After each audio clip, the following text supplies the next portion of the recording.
माता पिताजी महामारी में चल बसे। मैं अकेली रह गई। घर पर साहूकार ढक्कन लाला ने कब्जा कर लिया। अब भिक्षा मांग नहीं सकती, इसलिए अपना और अपने छोटे भाई बसंत का पेट भरने के लिए, फूल बेचने के लिए आज पहला ही दिन है।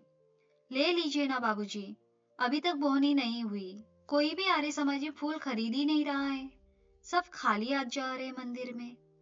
आर्य समाज के बाहर गेंदा के फूलों को बेचने के लिए पहले ही दिन की घटना थी। एक लाला जी बग्घी से उतरकर आए थे। धनवान लगते थे। वे बोले, बेटी, तुम आर्य समाज के आगे फूल बेचोगी तो कोई नहीं खरीदेगा। क्यों नहीं खरीदेगा? क्या आर्य समाजी भगवान को फूल नहीं चढ़ाते? क्या आर्य समाजी भगवान को नहीं मानते? मैंने जवाब दिया, नहीं, ऐसी बात नहीं है। फिर वे मेरे सिर पर हाथ रखते हुए बोले, इतनी छोटी सी उम्र में तुम अनाथ हो गई। आपने मेरे सिर पर अपना हाथ रख दिया तो अब मैं अनाथ कहाँ रही बाबूजी? हाँ, सही कहा बेटी, अब तुम अनाथ नहीं हो। मैं आर्य समाज के जलसे के बाद आकर मिलता हूँ तुमसे। कहते हुए उन्होंने मेरे हाथ पर दुअन्नी रख दी। लो, तब तक कुछ खा लेना और भाई को भी खिला देना। वे सज्जन आर्य समाज के अंदर चले गए और दरवाजे से मैं उन्हें निहारती रही। मुझे साफ सुनाई पड़ा कि उन्होंने मेरे बारे में आर्य समाज के अधिकारियों से कई सवाल किए और जब उन्हें बताया गया कि मैं अनाथ हूँ, तो उन्होंने मुझे गोद लेने के लिए सार्वजनिक घोषणा की।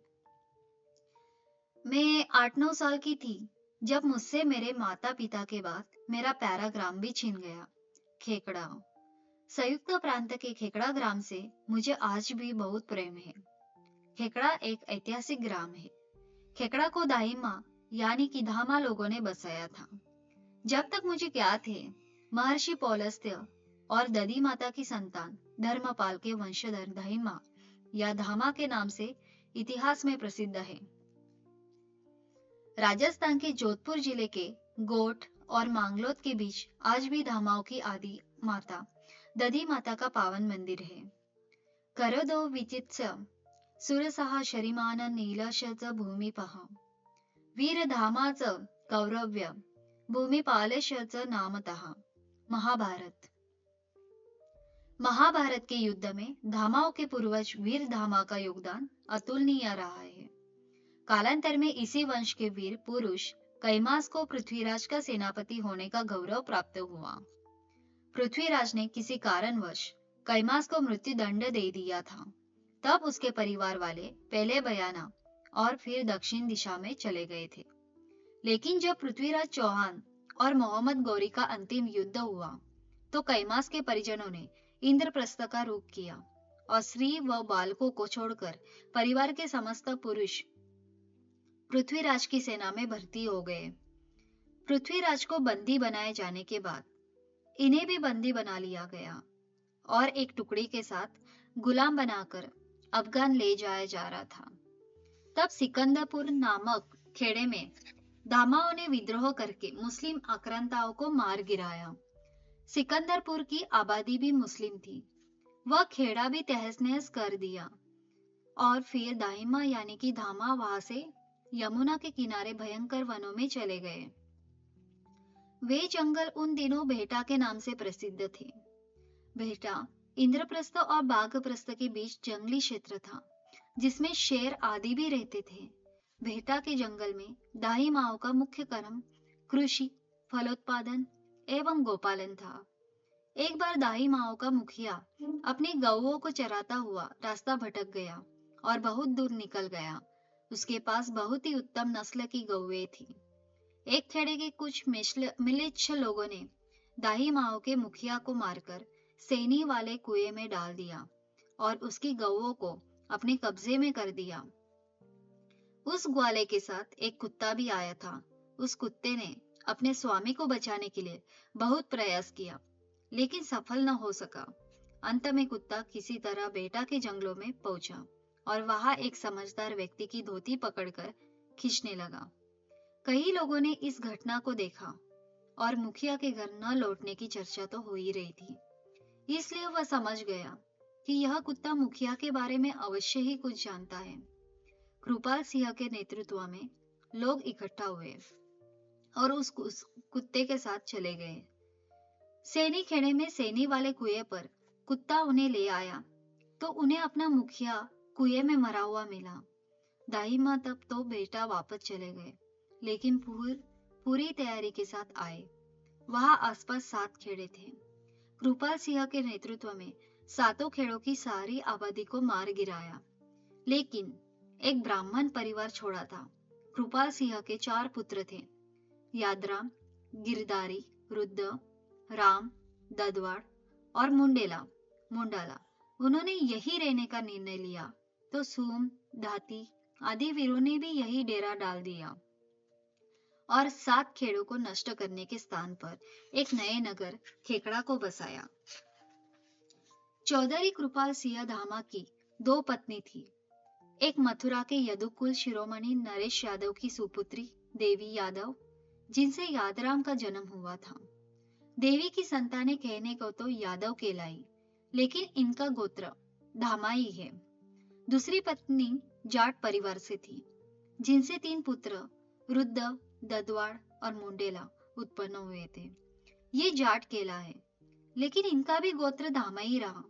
जब भूमि का बंटवारा हुआ तो खेकड़ा की 1/4 भूमि यादवों को मिली और 3 हिस्से जाटों को। कृपाल सिंह के नेतृत्व में पंचायत ने यह अखाड़ा बनाया ताकि उसमें किसान के बच्चे मल्ल युद्ध और अस्त्र शस्त्र में पारंगत हो और आवश्यकता पड़ने पर सेना में वे युवक भर्ती होकर देश को स्वाधीन कराए। कालांतर में अखाड़ा ही संतों का बड़ा बन गया और यही घिसा संत हुए। कालांतर में प्रथम स्वतंत्रता संग्राम के दौरान जब बिजरोल गांव के बाबा शाहमल का उदय हुआ, तब बाबा शाहमल के बलिदान के बाद खेकड़ा के चौधरी सूरजमल धामा ने यहाँ की पट्टी रुद्र के मुखिया साहिब सिंह के साथ मिलकर बागियों का नेतृत्व कर फिरंगियों के दांत खट्टे कर दिए थे। बागियों ने अंग्रेज अफसरों की पत्नियों को बंधक बनाकर खेतों में काम कराया था। हालांकि साहिब सिंह आंग्ल औरतों को बंधक बना के खिलाफ थे, इसलिए इन्होंने इस कार्य में उनका साथ नहीं दिया, लेकिन कई गौरों को मात के घाट उतारा था। नारी की प्रतिष्ठा के प्रश्न पर साहिब सिंह धामा ने क्रांति के लिए अपना अलग ही रास्ता चुना था, लेकिन सूरजमल अंग्रेजों का नामो निशान मिटाना चाहते थे। इसी कारण उन्होंने अंग्रेज औरतों को बंधक बनाया।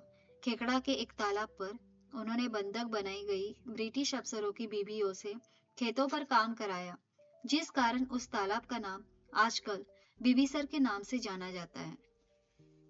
अंग्रेजों गौरी औरतों से कार्य कराने का विरोध करने पर 1 दर्जन से अधिक अंग्रेज सैनिकों को मार डाला गया था, लेकिन अंग्रेज अफसरों ने बाद में योजनाबद्ध ढंग से हमला कर सूरजमल समेत इनके कुनबे के सुरता, हरसा, राजे और भरता समेत 13 लोगों और उनकी औरतों को गिरफ्तार कर लिया।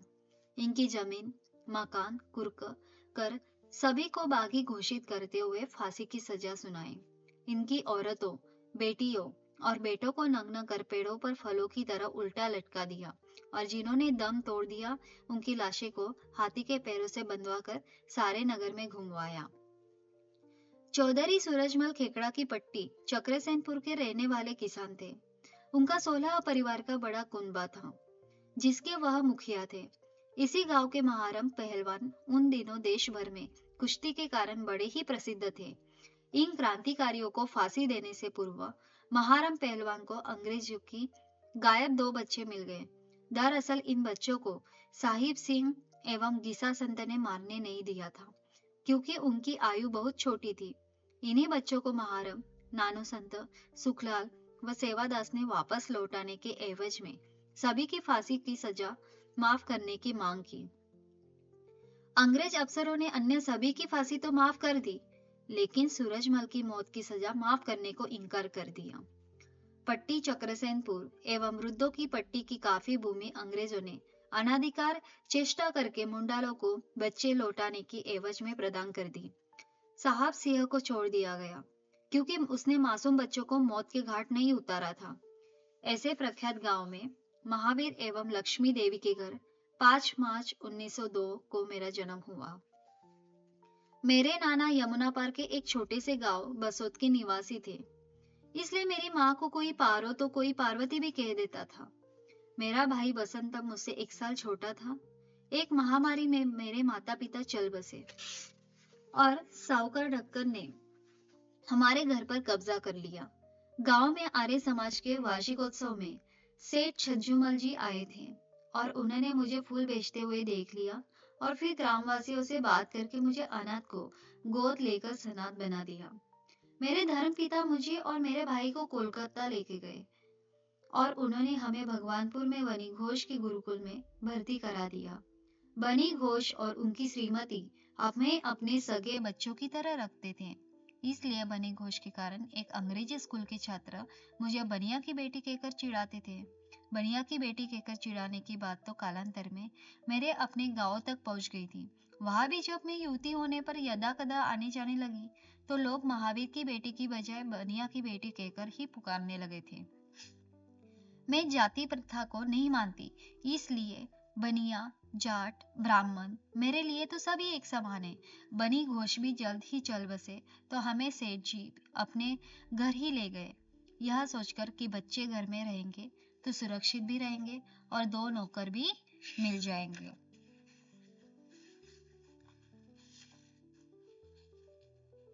ऐसी थी नीरा आर्य की गांव की गौरव गाथा। नेक्स्ट वीडियो में अपन मेरे रक्षक भ्राता सुभाष जी देखेंगे।